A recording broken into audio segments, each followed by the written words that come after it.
Welcome back to the channel. I'm Peter Mocher, a Dallas-based DP, photographer, gaffer with a 1-ton grip van full of aperture lighting, and I am available for hire. On today's vlog, we go into a compact book light setup. Just a C-stand, an ultra balance, and a 6x6 diffusion with a 600x aperture light pumping right through it. This makes a nice soft source, as you can see here. I also go into detail about how the light is affecting the subject with it on and off, and I also go into detail outlining all the lighting that I used for this shoot. Just arrived on location. Let's check it out.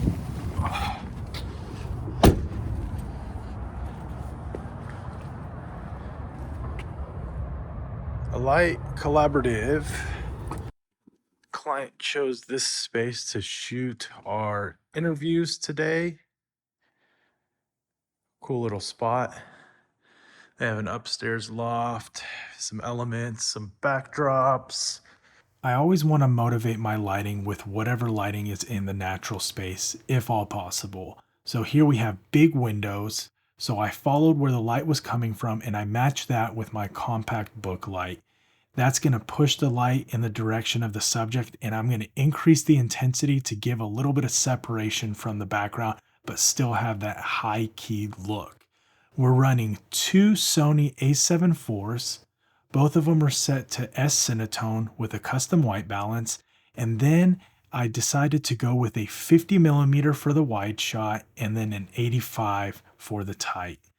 Here's the book light setup, and you could see the ultra bounce on the other side right there on the left hand side. The book light is a 6x6 diffusion coming through, nice big soft source. When they're sitting, that's all you need. And then on the outside, I had an Aputure 300D with barn doors shooting through the window, going into the background, creating a nice bright spot. And it was also creating a Cucaloris effect. We were getting the shadows from the blades of the plant itself.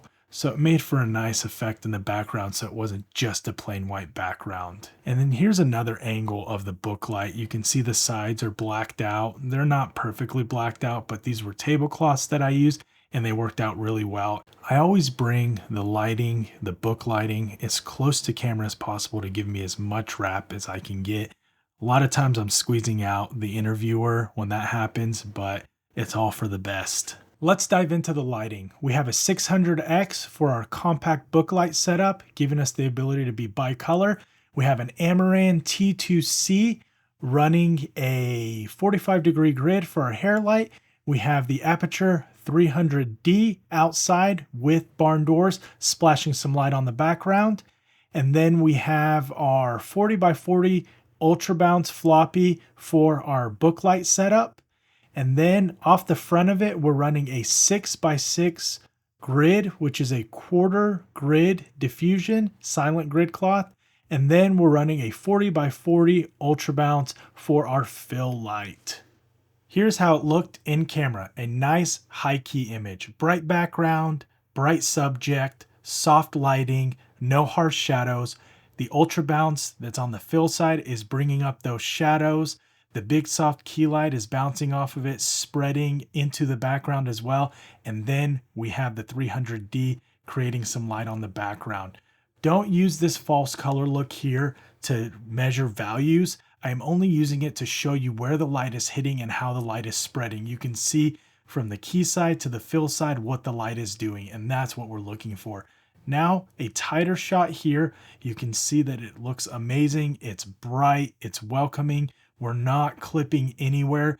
Now, what you're seeing on the subject's right side, the key side, is a little bit of the light coming from outside as well, not only from the key light. And I wanted to kind of match that and wrap it around and just motivate it and bring it a little further. We're still getting a Rembrandt, you can see that here, but we're also getting light on the background, and you can see that there's a gradient coming up, creating a nice look and focus on the subject. Here's a side-by-side with the key light on, and then a side-by-side with the key off. Let's compare the two with the false color LUT applied. We have the key on the left-hand side and the key off on the right-hand side. First thing I notice is always the face. With the key on, it looks a lot better. Then I look down at the blazer and notice that there's a lot less light hitting the blazer with the light off.